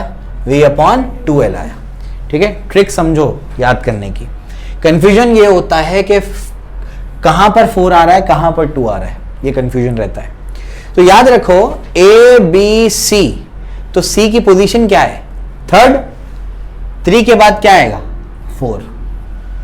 समझ आ रहा है क्या बोल रहा हूं मैं? ABC, तो C की पोजीशन क्या है? 3, तो 3 के बाद क्या आएगा? 4। तो NC is equal to V/4L। Clear हो गया। तो यहां अगर 4 आया तो वहां क्या आएगा? 2 आ जाएगा। याद रखना आसान है, ठीक है। क्लोज्ड और ओपन का एक और ट्रिक बता देता हूं। कई बहुत सारी ट्रिक्स बनाई थी इसमें मैंने, कि क्लोज्ड वाले में सारी हार्मोनिक्स नहीं जाते, ओपन वाले में सब जाते हैं। तो ओपन वाला तो ओपन है ना, तो सबको जाने देता है, इवन भी ऑड भी। समझ में आ गया। क्लोज वाला तो क्लोज्ड है, तो क्या करता है? इवन को, ऑड को जाने देता है, इवन को रोक लेता है। समझ में आ गया। ऐसे याद हो जाएगा। क्लियर हो गया, ठीक है ना। चलो भाई, तो ये तरीका है इसको याद करने का। अब क्या, तो वेलोसिटी का फॉर्मूला क्या होगा? 4NL हो जाएगा, है ना। ये फॉर्मूला हो जाएगा। तो वेलोसिटी होगा 4N1L1 is equal to 4N2L2। ये समझ में आ गया। लेंथ अलग है तो फंडामेंटल फ्रीक्वेंसी भी अलग अलग होगी, लेकिन वेलोसिटी ऑफ साउंड तो वही रहेगा, क्योंकि मीडियम तो बदला ही नहीं है, वेलोसिटी ऑफ साउंड तो वही है। तो यहाँ पर देयरफॉर क्या हो जाएगा? दोनों को इक्वेट कर देते हैं। देयरफॉर 4N1L1 इक्वल टू क्या होगा? 4N2L2। 4 और 4 क्या हो गया? कैंसिल। N1 क्लोज्ड पाइप है, L प्लस E लिखेंगे। यहाँ पर N2 L प्लस E लिखेंगे, L1 L2। समझ में आ गया। N1 को अंदर भेजो, N1 L1 प्लस क्या होगा? N1E। N2 L2 प्लस क्या होगा? N2E। बताओ जल्दी से क्या होगा? N1 L1 minus N2 L2, और यहाँ पर क्या हो जाएगा? N2 माइनस N1, और ये क्या हो जाएगा? E। देयरफॉर क्या हो जाएगा? E is equals to N1 L1 minus N2 L2 divide by क्या हो जाएगा? N2 minus N1। ये हो जाएगा E का वैल्यू। समझ में आ गया। टेक्स्ट बुक में क्लोज्ड वाले के लिए जो एक्सप्रेशन वहाँ लिखा है वो गलत है, उसने 2 का फैक्टर लिखा है। टेक्स्ट बुक में रॉन्ग है, यहाँ रॉन्ग फॉर्मूला है टेक्स्ट बुक का, सही कर लेना उसको। 2 का फैक्टर क्लोज्ड में नहीं आता है, 2 का फैक्टर ओपन वाले में आता है, ठीक है। अभी समझाता हूँ, देखो यहाँ पर। तो यहाँ पर सेम तरीके से वैसे ही लिखेंगे। V इज इक्वल टू क्या होगा? 2N1L1 इज इक्वल टू क्या होगा? 2N2L2। वेलोसिटी तो वही है, दोनों पाइप्स में 2 पाइप लिया मैंने। उसके बाद 2 और 2 कैंसिल हो जाएगा। बताओ क्या होगा? N1L1 इज इक्वल टू क्या होगा? N2L2। देयरफॉर बताओ जल्दी से क्या होगा? जल्दी बोलो। N1L1 plus 2E, N2L2 plus 2E। समझ में आ गया। देयरफॉर क्या हो जाएगा? N1L1 प्लस क्या होगा? 2, या इसको ऐसे ही लिखो, N1 into 2E N2L2 plus N2 into 2E। समझ में आ रहा है? क्लियर हो गया? यहाँ से क्या करूँगा बोलो, इसको यहाँ भेज देते हैं, इसको यहाँ भेज देते हैं, बताओ क्या होगा? N2 माइनस N1 और 2E कॉमन आ जाएगा। समझ आ रहा है? क्लियर हो गया? और यहाँ पर क्या हो जाएगा? N1 L1 माइनस क्या हो जाएगा? N2 L2। तो बताओ क्या हो जाएगा? ये जाएगा E, ये जाएगा N1 L1 minus N2 L2 divided by 2 times N2 minus N1। Formula बिल्कुल सेम नज़र आ रहा है, सिर्फ यहाँ पर 2 का फैक्टर है, क्योंकि यहाँ पर 2 आता है। ओपन वाले में दोनों साइड लगेगा E और E, तो यहाँ पर 2 आता है। टेक्स्ट बुक में रॉन्ग दिया है, करेक्ट करो उसको। ठीक है, क्लियर हो गया? तो इस तरीके से ये सेशन आज एंड हो जाता है। अब इसके बाद अपन क्या करेंगे, वाइब्रेटिंग स्ट्रिंग का जो कॉन्सेप्ट है वो आपको मैं करा दूंगा, और बाकी जो भी चीज़ें हैं इस चैप्टर में मोस्ट प्रोबेबली कल ख़त्म हो जाएगा ये चैप्टर। कल लेक्चर अपना होगा इंशाल्लाह, कल मैं ख़त्म कर दूंगा वो टॉपिक है, बीट्स भी करा दूंगा गली में। ठीक है, क्लियर हो गया? तो चलिए बाकी नेक्स्ट सेशन में करेंगे।